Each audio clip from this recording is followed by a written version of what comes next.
friends, and welcome to Right Away Afterparty. I'm Nick. And I'm Kath.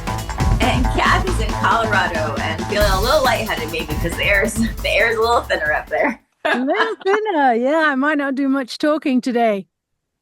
Well, today we're discussing fear, the different kinds of fear that we experience as writers, the different kinds of fear we experience as, venturing out there with query letters and publishing. And so we're going to just jump into it. Let's talk about the fear of the actual story itself. I remember when I began writing a long time ago, I was scared of just even developing a story. Was I able to do that? And that fear kind of became a little bit crippling. I remember. Did you ever experience that, Kath? Oh, absolutely. Yeah.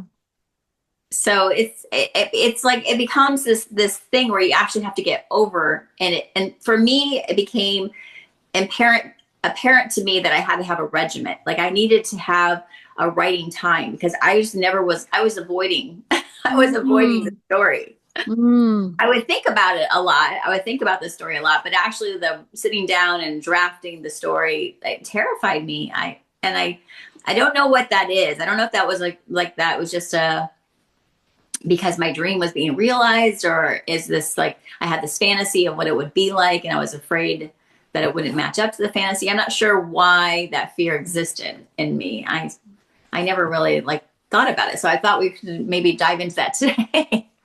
What is that fear? I think it's way more common. We usually think we are alone in the fear, but actually the more we talk, the more we realize we're not alone. It's kind of like a human thing. I'm not saying everybody has it because there's plenty of people who don't have it, but the people that do have it tend to keep it quiet because they think they're on an island. And it's the whole thing about it is something different. And so your brain is going, oh, wait a minute, you don't know how to do that. You can't be doing that because that's not your thing. Yeah, I think that is true. And maybe a lot of the fear for myself came because I'm not traditionally trained in writing. I learned a lot of my writing through the grassroots of writing. So he's taking workshops, reading lots of stories, working with a writing mentor. So a lot of my writing journey began with, I guess, the lack of formal education, kind of always kind of stuck in the back of my head. I don't feel that way anymore. I feel very, very educated. But I think it was parts of that, because some of my friends were getting MFAs. Some of them were in college for writing, creative writing. A lot of them were English teachers and taking English as their major in college. And I had done none of that. So I think some of that was, it was comparing myself to others was really part of it. Exactly. And I think if we love to write, 98% of us love to read because that's where I feel that's where our love for story comes. Yeah. And when we read people who are already published and are at a higher level of let's say, language or use of language or storytelling craft than we are, especially when we just started. I think that's so true. Yeah, that's totally true.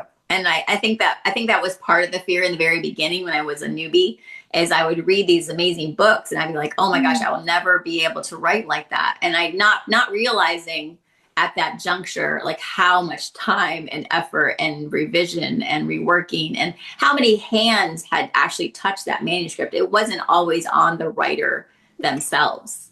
It's, they had critique groups and they probably had, who knows if they had a book coach and editors and agents. And I mean, all the gamut, and now that I'm sitting here so many years, from that moment, I realized how much pressure I had put on myself. Yeah.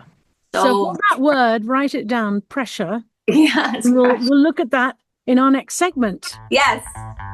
Stay tuned. Absolutely. We'll be back with more about fear and pressure in writing your first manuscript.